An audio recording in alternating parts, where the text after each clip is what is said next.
Welcome to the channel.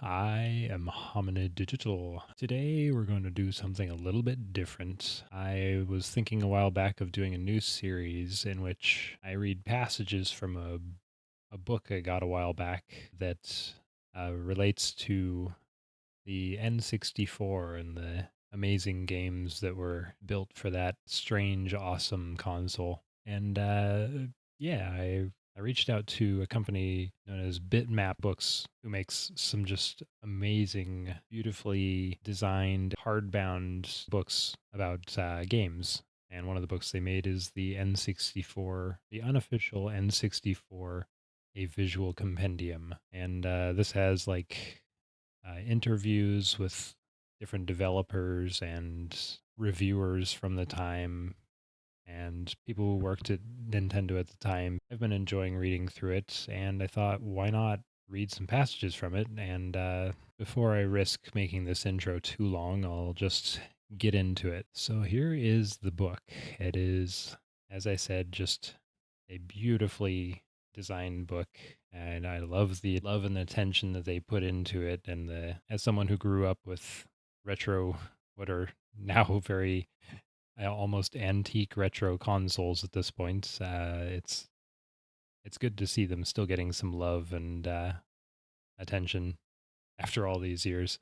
So without further ado, let's get into the first game listed in the book, which happens to be the first one I wanted to play and talk about on this video. Super Mario 64. We developed Super Mario 64 in tandem with the N64 hardware, and we didn't know exactly how powerful the hardware would turn out to be. That's why at the very beginning we actually did our work on a large, powerful computer that simulated what we guessed the N64 hardware specs would be. Then, well, we got things to a point where the controls were nice and responsive, and we thought this could be the foundation for a game. But the problem was it had all been made on this massive computer that cost tens of thousands of dollars.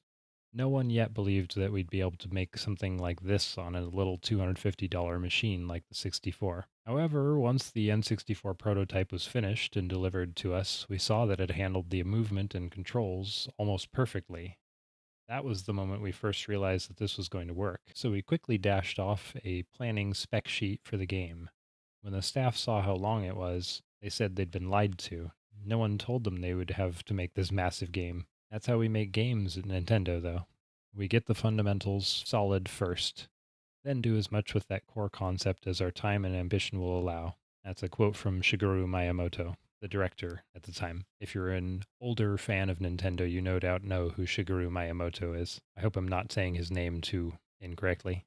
Continuing on to the next page. In 1995, I was lucky to be among the first people in the world to play Super Mario 64 that November. I was representing London based Computer and Video Games magazine and had reserved my pass for Nintendo's Shoshinkai show held in Tokyo. We knew that Nintendo would be revealing its new console. We suspected that this would include at least a glimpse of a new Mario. We hadn't received details for either one of them. Everything was hopes and dreams, little knowing that reality would soon exceed even those. Media reps were allowed onto the show floor early, around 8 a.m., to beat the crowds, which made the huge exhibition space feel empty. I remember how odd it seemed, strolling unobstructed to the demonstration units, where Mario's face was animated on all the TVs.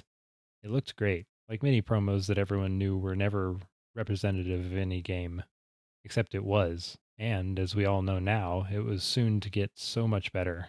First, I and every other journalist was getting it wrong with the new controller. It was three-pronged and had a stick in the middle, which we straightaway ignored to assume our well-rehearsed starting positions with thumbs over the D-pads and buttons. Nintendo's assistants spent their entire day repositioning hands to hold the middle prong so that the analog stick could be used. There are not adequate words to describe the delight at seeing Mario spring into 3D action for the first time. It was so stark and sudden that infinite possibilities were immediately, I would say feverishly, absorbed. That awesome animated Mario face was the title screen. Pressing the bright red start button opened a window into a realm that was not possible.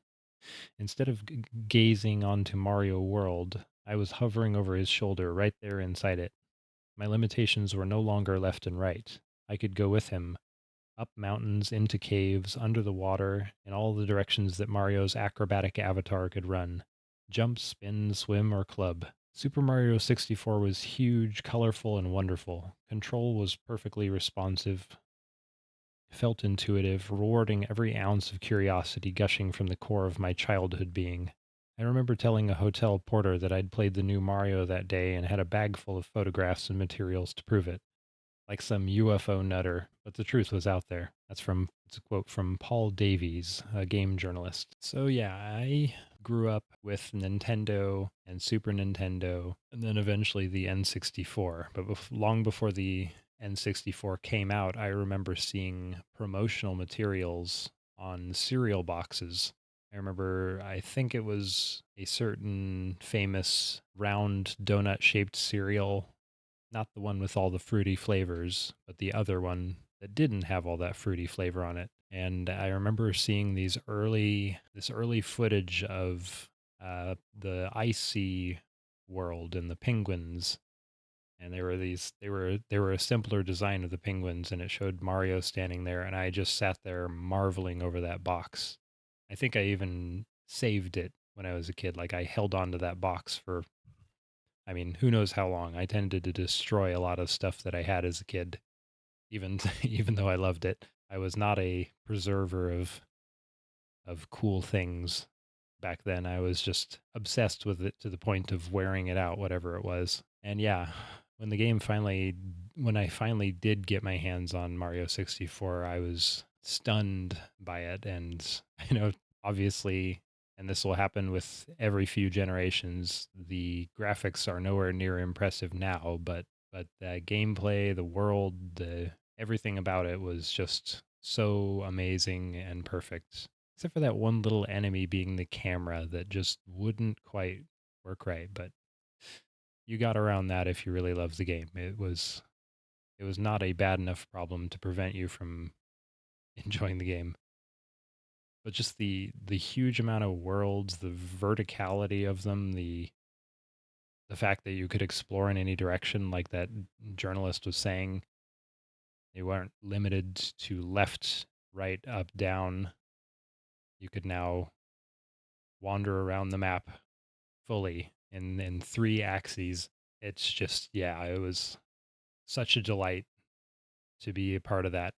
Even though I remember when I was learning to do some of these, learning the controls for some of these games, I felt like the stick was counterintuitive because I had never played with a PlayStation before, so I wasn't used to there being a stick on any controller, and it was a new experience, that's for sure, but one well worth learning your way through.